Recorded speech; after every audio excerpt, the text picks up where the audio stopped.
Happy Democracy Day, Nigerians, and welcome to Business Daily. I am Yusuf Akogu. President Bola Ahmed Tinubu this morning gave again another reassuring speech to Nigerians, telling Nigerians that he's indeed ready to lead us for at least the next 4 years. In the speech, he did say, we shall be faithful to truth, faithful to equity, and faithful to justice. We shall exercise our authority and mandate to govern with fairness, respect for the rule of law, and commitment to always uphold the dignity of all our people. That is another reassuring statement there, or speech rather, from President Bola Ahmed Tinubu. It's on that note that we take our top business stories. Don't go away.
Glad to have you back. Now let's go to the stock market to give you update of what transpired on the floor of the market on Friday. Of course, the market closed in the negative territory on Friday. Of course, if you look at the all share index there, down 0.05%, and the market cap maintained the same position, 30.5 trillion naira, a volume of a total number of traders actually exchanged on that day, 574.737 million volume. Of course, in terms of value, 6.085 billion, and in deals there, 6,595 deals. Quickly, we look at our gainers for the day. Of course, we have the like of NEM Insurance, Omatech, and of course, Golden Brewery, all topping the gainer chart. They are 10%, and of course, 9.88%. And on the losers table, we have the likes of on the losers table, we have the likes of Corn Oil, of course, ABC Transport, and Sovereign Insurance, all doing not so good there, down 9.95%,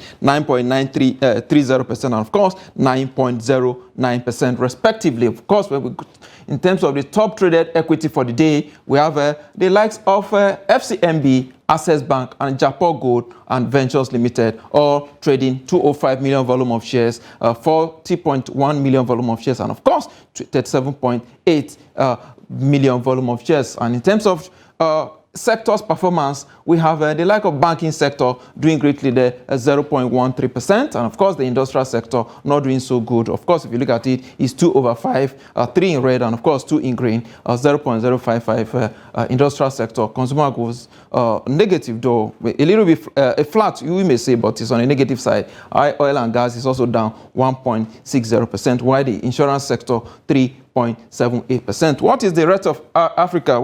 How are they looking like? Let's say it. BSE in Botswana is up 0.02%. And of course, if you go down to Ghana, our next down neighbor is also flat, but on the positive side this morning, not like it were on Friday. But NSE in Nairobi, Kenya are strong there, 0.08%. Indeed, a great performance there from markets in Africa. All of them green this morning on this special day of Democracy Day in Nigeria. And as you are aware, the market is closed today because it's public holiday in Nigeria. The market will open tomorrow. Of course, we'll give you updates of all the data that you need to know right here on Business Daily. But right now, we're going to take a very quick break. When we come back, we're going to look into some reforms that has already begun on this administration. The house cleaning that the president promised during his inauguration has indeed started. We'll give you an update on that when we come back from this break. Don't go away.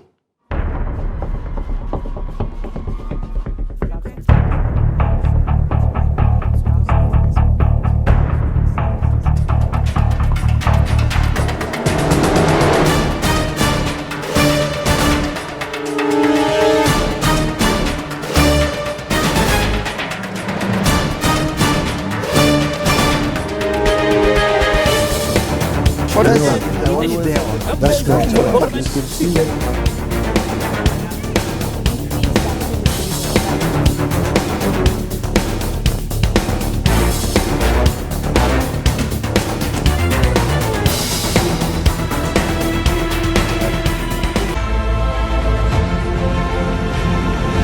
Now, as part of efforts to support Africa's goal of strengthening... Now, looking at the activity chart, as you can see right here, a total volume of 130. Created a Boko Haram crisis that at that time was restricted to Yobe. How secure are they? You can see security men with blood. This is the road leading up to the... Already, if you look at England squad, you are looking at EPL, you are looking at their names. You are not looking at...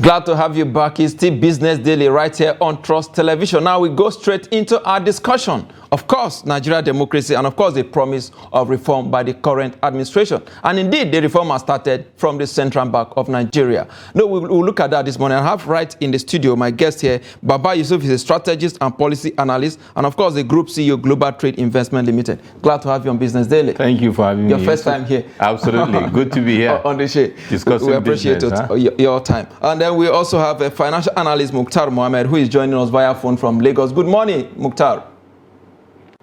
Good morning, Yusuf. Yes, glad to have you here as well. So we start from the studio. The reform has indeed started. We saw what happened last week. The CBN governor was suspended and, of course, arrested by the DSS. What is the implication of that? Well, the implication is the CBN governor stands suspended. We have an acting CBN governor, so there is no vacuum. The president has taken decision. Well, of course, there have been reactions by from various quarters for and against the suspension of the CBN governor. While some believe that the president acted wrongly, claiming that he doesn't have the power to remove or sack the CBN governor. And some of us believe that he didn't do anything wrong because indeed he did not remove him from office by sacking him. He suspended him. Absolutely. Based on matters we are yet to hear about. I believe we are second-guessing the leader at this point in time. We should wait to hear the outcome. We've been seeing information flying around with regards to the reasons why. Some of them financial crime in nature, some of them even bordering on treason. A president has come in, is exactly 2 weeks into office. We should give the president the benefit of the doubt, and as things unfold, we can be able to make a judgment call. But I think it is too early to take this kind of hardline position with regards to the suspension of the president. If we want this country to go forward, CBN governor, if we want the country to go forward, there must be sure-footedness in having the political will to take critical decisions. Of course, in line with status and the rule of law. And if we can go back to look at the Federal High Court ruling in 2014, Sanusi Lamido versus the president and others, where the ruling was that the president indeed has the powers to exercise a disciplinary control. And the underlying word there is the disciplinary control over the CBN, which includes suspension and all that. So for me, it rests the case of suspension.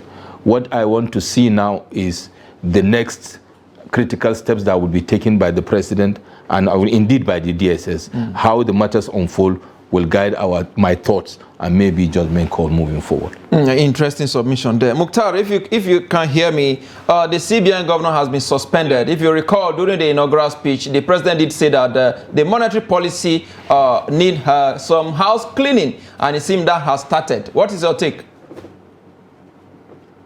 I mean, it's not.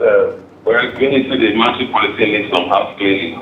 He's not in the power. Remember that's where the independence of the CBN comes in. You can't say he's going to clean house cleaning and that means he wants to reshape the monetary policy. No, the monetary policy decision are taken based on market indices, and it's clear for him to listen to what the monetary policy is saying. Then he comes up with strategies that will help in reducing the, synergy between the monetary policy committee and its own strategy that is beginning into play. You can't just make a pronouncement and say, the monetary policy must come down and that is how it will come down.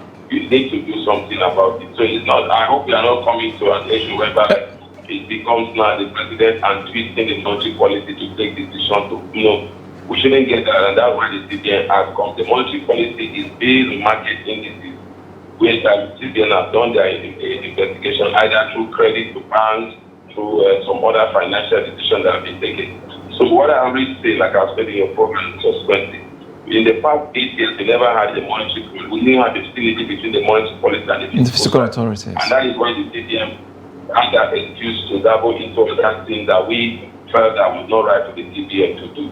So for me, my advice is, Mr. President, do what you have to do. You make the right pronouncement. You say you want to do. If those decisions are being implemented the way you said you want to implement it, naturally, the monetary policy will have no other reason than to speak positively to your reforms. Interesting. Stick to the reforms there that has indeed started at the CBN. Let me come down to the studio. Baba Yusuf, you did mention quite a few things there, but some of the things that, although unconfirmed report that we are having, is that there is been quiz for some fraudulent activities. What do you think a CBN governor of a country involving in that kind of a thing, how do you think this will tarnish the image of will affect the economy and indeed tarnish the image of the country? First of all, before I answer that, I want to add my voice to what Mr. Mukhtar mentioned. I totally agree.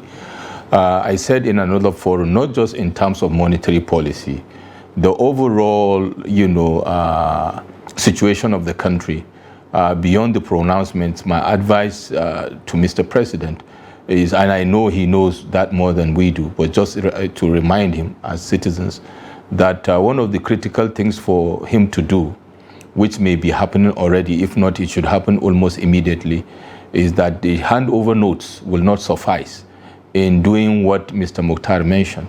The outcome of the situation analysis by his core team, which may be ongoing, and indeed possibly when in the next maybe 3 weeks, 4 weeks to 6 weeks, should guide his actions in taking such critical steps in line with the framework of governance.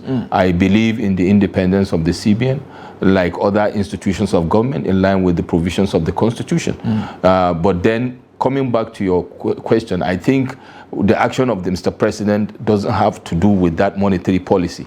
I think it has to do with what I will call information he has as president at the moment, which is maybe a takeout of the situation analysis that requires him to take some very drastic position and measures, because maybe if not done will have an overall impact on the entire economy.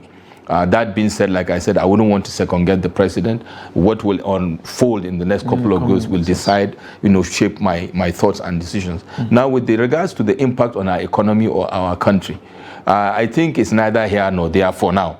We have an acting CBN governor. There's no vacuum there. Yeah. They have been working together, driving policies and implementing policies for us in the past 8 years. So there's no vacuum. So I don't expect any immediate impact with regards to that. Then with regards to the image, well, the president has come. He's making some policy decisions, statements and decisions. Looking very bold, very sure-footed. So if anything, maybe to engender confidence. Because if anything, if we look at the numbers in the past, how our foreign exchange management has gone, very, very poor.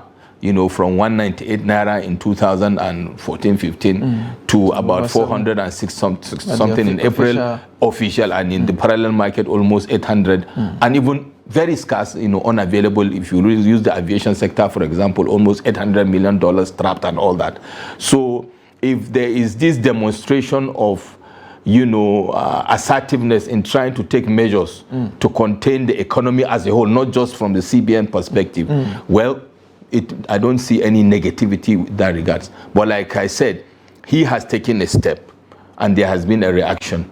The revelations or what Nigerians will hear with regards to what led to that suspension, and then compliance with the rule of law in ensuring that which is the prosecution or whatever is done in a way and manner that we see compliant with the rule of law will be a very big plus for this presidency, or the flip side will be a negative. Interesting. Mr. Mukhtar, let's look at the management of the monetary policy and, of course, the inflation under the suspended CBN governor.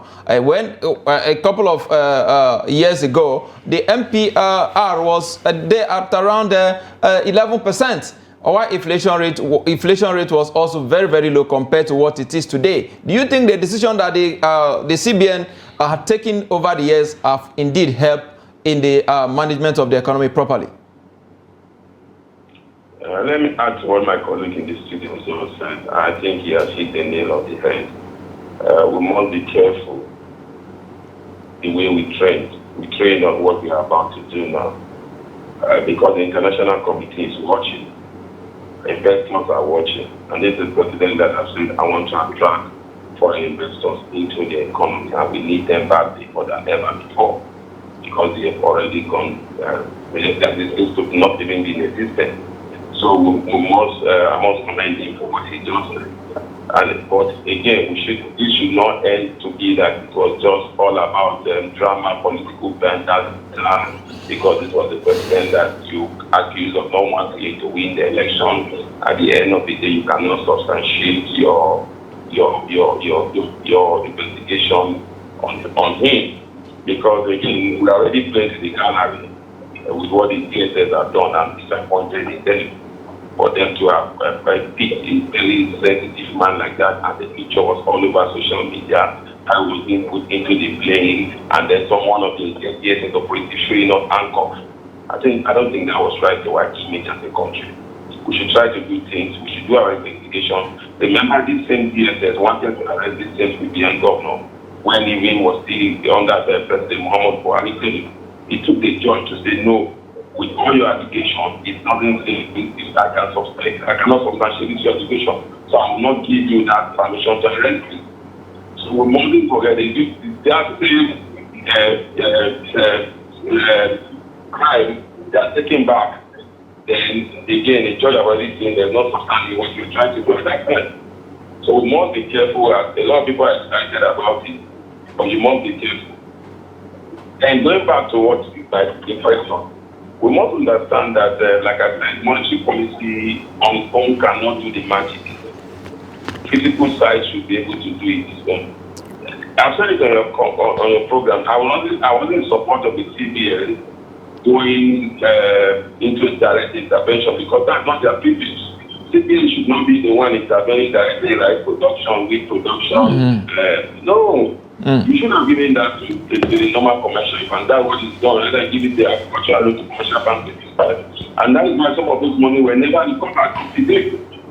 So, because the monetary policy is not doing what it was doing, then the fiscal policy was not doing what it was doing, the monetary policy became to intervene. For me, that was not right for the CBN to have done. The CBN also went as far as also having their own boss. Calling e-money. It's not supposed to be that, because the CBN, you are a regulator competing with the people that you are regulating. Absolutely. So if they've done it also, but they were doing all these things because there seems to be no existence of the monetary policy. Physical side. So if you do rules and the physical side is not able to complement you, then you have inflation. Who can further develop economy? Nobody intervening in what the monetary policy is. Absolutely, Mukhtar. Donald Trump never accepted what the monetary policy was in America in the ranking rate, because he felt that was not good for business. Exactly, Mukhtar. The Bank of America president kept doing the same thing. The president of the Bank of Reserve, he kept doing the same thing because of independence. At the point that the people started have to respond and say, okay, look, we need to do something to help the people that are being affected by this. Either we give them some loan, either we begin to establish taxes. That is where the monetary policy comes to ease whatever decision they take. I mean, we take into ease whatever decision the monetary policy are taking. So, on where we are today, it was not because the of the party didn't governor. It was not because what he was doing was very bad. But wrong just because there was no synergy. Now, Mukhtar, let me hold you there. Let me come back to the studio. Mukhtar has raised some very key points there. Is the CBN in any way abandoning its regulatory authority? I think I believe what happened in the last 8 years, which is actually a culmination of what has been happening before 2015, which is critical moving forward, is lack of what I call policy coherence. Not just with the CBN, but the CBN is critical because of the role it plays and how it sits within the economy of the nation. But that lack of policy coherence is part of the problem. You heard what Mr. Mukhtar said, the disconnect between the fiscal side and the monetary side. That is disconnect. There's no policy coherence, and unless you have that, you will not achieve the overarching strategic economic whatever objective you want to achieve. And that has been lacking. And over time, because of that lack of policy coherence, which is a takeout of lack of cohesion, among the government agencies to synergize and to have that cohesiveness in driving our economy moving forward. You see this silo approach, to policy formulation, policy review, policy implementation, whereas a CBN is, as a critical player, should be able to anchor this, and we should be able to have, because when they do this, it can impact investment and trade, it can impact agriculture, it can impact the export side, the banking side, everywhere. So there must be policy coherence moving forward. And we want to see in this administration, government agencies working in sync, lockstep, to achieve overall objectives. Of course, not all the time, but there must be comparing of notes where the coherence will not happen, so that we are able to be focal and sure-footed, and the outcomes will be positive. Positive, indeed. Let's quickly talk about the handling of the Naira redesign. It's another issue that a lot of people are actually talking about. They say that policy was bungled by CBN itself.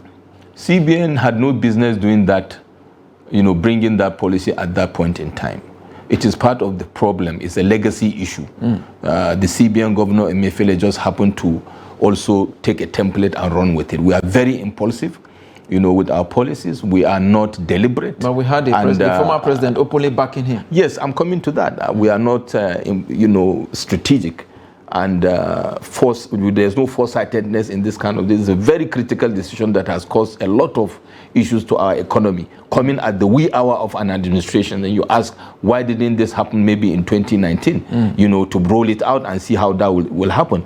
The objective as it is good, but the how and the when was the issue. And I think it leaves a bad taste in the mouth that a CBN governor will bring this, and get a president to sign it and push it down the throats of Nigeria with all the negative impacts and consequences on the polity and also socio-economic well-being on Nigeria. Whether we like it or not, that also has an impact in the mid to long term, economic recovery strategy that will be unrolled by this president. So these are some of the issues. It's not only Mr. Emefiele that is guilty of this, but because of the office he's holding, we can see the impact. This impulsiveness in the overall governance framework or overall governance strategy. Sure, it's not even a strategy actually when it is such an impulsive move. It's a tactical move that has impacted negatively on an overall overarching strategy outlook of a country, and that was not a good move. Absolutely, not really a very good move. Mr. Mukhtar, if you can hear me, I want to get your reaction on the Naira redesign policy. Was it a bungled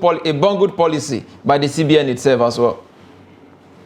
I think my colleagues in the studio have done justice to it exactly. It was a good policy, like I already said, but the timing was wrong and the implementation was wrong. And again, it didn't give the economic phase more or less. It seems it had more of a political phase than an economic phase. And so it came with a lot of lack of trust. The political class capitalized on that. And like I said, no problem. Once you start playing politics with your economy and your security, there's always an effect. And that's why what we are suffering now was what we should have done in 2012. But because we play politics with the same people that play politics with this act, they don't come out caught up with them. They're now in power and they are beginning to see the unrealistic nature of that policy that they were playing politics with.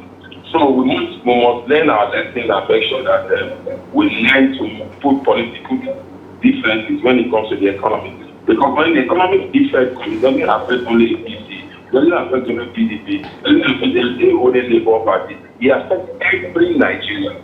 So please, I think to this administration, to every administration, let's look at our economy and begin to act professionally and economically with clarity.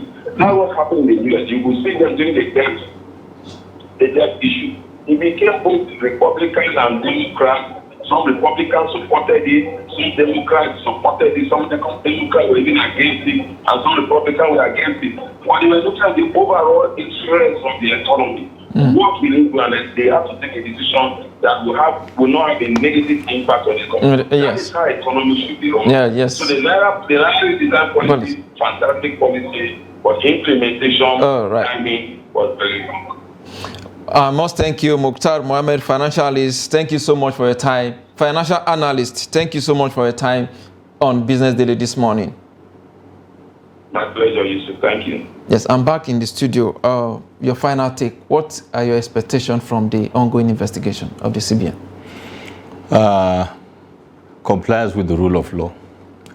And because of the time we are living in, there's a lot of sensitivities around this kind of issues, so that Mr. President will continue to engender the confidence and gain more trust of the people, to be a bit more transparent with regards to, what is going on with that particular, case, as the case may be, so that Nigerian will appreciate what he's doing and believe that he's taking the right step. I'm not talking about detailing it technically, but I think Nigerians would like to see his footsteps when it comes to critical issues that have to do with prosecution, that has to do with compliance with the rule of law. I think that is what I will expect to see. But Mr. President should be allowed to do his job so long he's doing it in the right way. We can't continue second-guessing our leaders and expect outcomes that we want to see. We want to see progressiveness, we want to see transparency, and then unless when we see it playing out in a way and manner that we don't believe is right, then we can take, I must thank you, Baba Yusuf, strategist and policy analyst, and of course, Group CEO, Global Trade Investment Limited. I must thank you for your time on Business Daily. Thank you for having me, Yusuf. Yes, and that's the size of our show this morning. Join us tomorrow for more. I am Yusuf Akugu.